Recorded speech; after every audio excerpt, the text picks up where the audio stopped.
Hello children. In this class I am going to explain you about the fermentation process. Okay. Now I will ask you one question. That is, you might have went to bakery, right, to buy the bread or bun or cake or anything. Okay. So what is how the bread is prepared, or if you are if you have seen the you have seen that preparation of the dosa or whatever the material required for the preparation of the mixture of the dosa or the idli.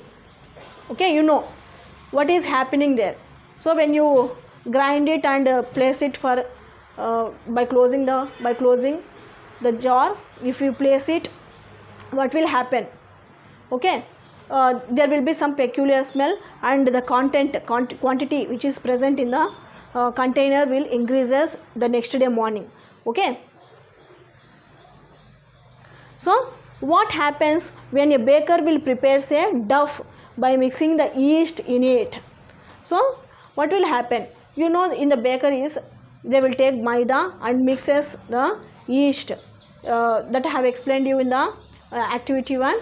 They will mixes the yeast in it, and they will add some water and make a dough, and they will places the dough in a closed manner in a container or in a vessel, and they will close it.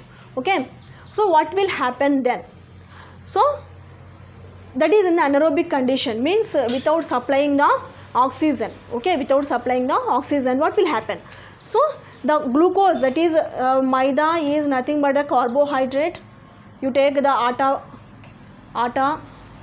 flour or anything that is made up of the carbohydrate substance which consists of the glucose. So in the anaerobic conditions, the glucose is converting into pyruvate or pyruvic acid. Okay, but in that dough, in the maida dough, you are adding the yeast in the bakery, right? So in the anaerobic conditions, the yeast will get multiplied, and after 1 or 2 days, what will happen is, in the anaerobic conditions, it will give some peculiar sound, peculiar smell. Okay, so that is the smell of the alcoholic smell, that is ethanol, and at the same time the carbon dioxide is also released, and very little amount of energy is released during the anaerobic conditions. Okay, so this will happen while you are doing the experiment with the maida dough. Okay, now how can you separate the formed ethanol? How can you separate the produced ethanol in the maida dough? Okay, so that you can be separated with the fractional distillation. You can be separated with the fractional distillation process. So that you have studied what is fractional distillation, and the experiment that you have studied in your lower classes, that is in the 6th or 7th classes, right? How the substances are separated. Okay, so here the glucose formed is converting into ethanol, carbon dioxide is releasing, that is gas, and little amount of energy is producing.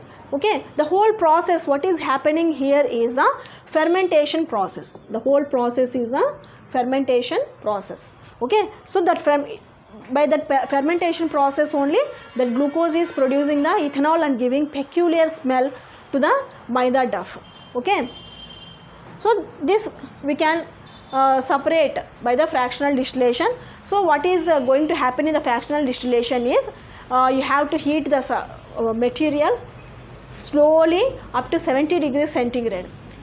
Up to 70 degrees centigrade you have to heat it slowly, so that you can separate the ethanol which is produced during the fermentation.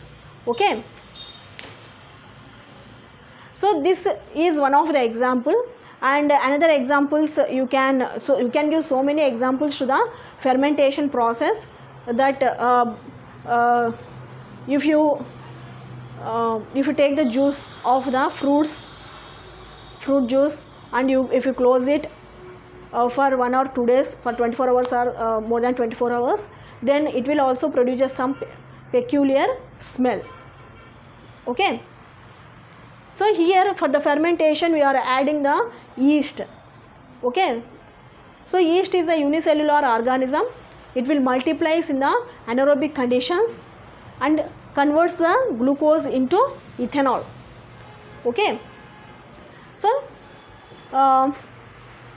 this is about the fermentation process. This fermentation process is very important in the production of the wine, in the production of in the bakeries, etc. Okay.